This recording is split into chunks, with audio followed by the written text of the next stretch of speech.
एक मान लीजिए कोई बच्चा है, हमने इसका एग्जाम्पल पहले भी लिया है, 9th क्लास में पढ़कर आए हैं।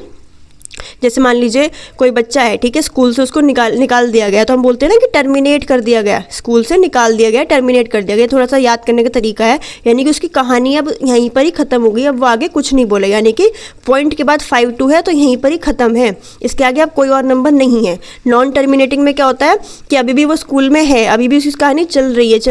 है, पॉइंट के बाद 5-2 के बाद 4-3 भी है, 1-8 भी है और आगे भी डैश चल रहा है। अब वो बच्चा अगर स्कूल में है तो गलतियाँ भी करेगा, अब कुछ गलतियाँ वो रिपीटिंग वाली करेगा कि सेम गलतियाँ रिपीट कर रहा है, कुछ गलतियाँ वो नई गलती भी करेगा, यानी कि नॉन रिपीटिंग भी करेगा, ठीक है। रिपीटिंग में क्या है, पॉइंट के बाद 5-2 है, 5-2 यानी कि 5-2 रिपीट हो रहा है।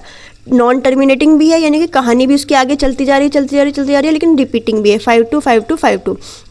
नॉन रिपीटिंग में क्या है, कहानी तो आगे चल रही है, कई सारे नंबर से आगे, लेकिन हर बार नई गलती कर रहा है, 5-2 है, फिर 4-8 है, फिर 1-7 है, इस तरह से, ठीक है। तो अगर वो बच्चा स्कूल से निकाल दिया गया, टर्मिनेट हो गया, तो उसकी कहानी ख़त्म है ना, यानी कि अब वो गलती करे ना करे हमें उससे मतलब नहीं है। तो यानी कि ये जो रिपीटिंग और नॉन रिपीटिंग के जो केस है, ये नॉन टर्मिनेटिंग में आएंगे जब वो बच्चा स्कूल में अभी भी है, ठीक है। तो अब ये जो नॉन टर्मिनेटिंग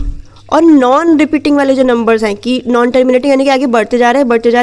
और नॉन रिपीटिंग यानी कि इतनी हमारी इसने दिक्कतें बढ़ा दी है कि बढ़ तो रहा है